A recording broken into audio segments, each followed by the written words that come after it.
எல்லாருக்கும் வணக்கம். உழைப்பினுடைய உன்னதத்தை உணர்த்தக்கூடிய ஒரு குட்டி கதை. ஒரு இளைஞன் ஒரு பெரிய ஐடி நிறுவனத்துக்கு வேலைக்கு போனான். அவன் பெரிய படிப்பெல்லாம் கிடையாது, பள்ளி கல்வியை முடிச்சிருந்தான். சின்ன சின்ன வேலைகள் தருவாங்க அப்படின்னு சொல்லி அங்கே போகும்போது அங்கே உள்ள மேலாளர் கேட்டார், உன்னோட இமெயில் ஐடி கொடு அப்படின்னு சொல்லிட்டு. அவன் சொன்னான், அந்த அளவுக்குலாம் எனக்கு அறிவு இல்லைங்க, இமெயில் ஐடியில் என்கிட்ட இல்லை அப்படின்னு சொல்லி சொன்னான். ஒரு ஐடி நிறுவனத்திற்கு வேலைக்கு வந்திருக்க, சின்ன வேலையாக இருந்தால் கூட இமெயில் ஐடியில் இல்லைன்னாக்கா உனக்கு வேலை கிடையாது, வெளியே போ அப்படின்னு சொல்லி சொல்லிட்டாங்க. அவனுக்கு என்ன பண்ணுறதுன்னு தெரில, அந்த இடத்த விட்டு வெளியே வந்துட்டான். வெளியே வந்து அந்த ஐடி நிறுவனத்துக்கு எதிர்த்தாப்புல ஒரு சின்ன கடை போட்டான்.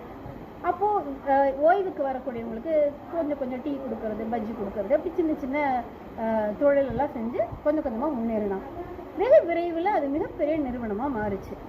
நிறைய தொழிலதிபர்கள்லாம் அவனை வந்து சந்திக்க ஆரம்பித்தாங்க. அவனோட பார்ட்னர்ஷிப் வச்சுக்கலாம் அவங்க பிரியப்பட்டாங்க. அதில் ஒருத்தர் கேட்டார், உங்களோட இமெயில் ஐடி கொடுங்க அப்படின்னு சொல்லி. அவன் சிரிச்சுட்டே சொன்னான், என்கிட்ட இல்லைன்னு. என்னங்க இவ்வளோ பெரிய நிறுவனத்தினுடைய முதலாளியாக இருக்கீங்க, உங்ககிட்ட இமெயில் ஐடி இல்லையா அப்படின்னு சொல்லிட்டு. ஆமாங்க, 25 வருஷத்துக்கு முன்னால் என்கிட்ட இமெயில் ஐடி இருந்திருந்தா இதோ என் கடைக்கு எதிர்த்தாப்புல இருக்குதே அந்த ஐடி நிறுவனம், அங்கே சின்னதாக டீ வாங்கி கொடுக்கறது, அங்கே கழுவி துடைக்கிற வேலைகளை செஞ்சுட்டு இருந்திருப்பேன். ஆனால் என்கிட்ட இமெயில் ஐடி இல்லாத ஒரே காரணத்தினால அதை நம்பாமல் என்னுடைய உழைப்பை நம்பினேன். இன்னைக்கு இவ்வளோ பெரிய நிறுவனத்திற்கு நான் முதலாளியாக இருக்கேன் அப்படின்னு சொல்லி சொன்னான். உங்ககிட்ட என்ன இல்லைங்கிறத யோசிச்சு ஐயோ என்கிட்ட இல்லையே, இருந்திருந்தா அப்படி வந்திருப்பேன்னு இப்படி அப்படிலாம் யோசிக்காதீங்க.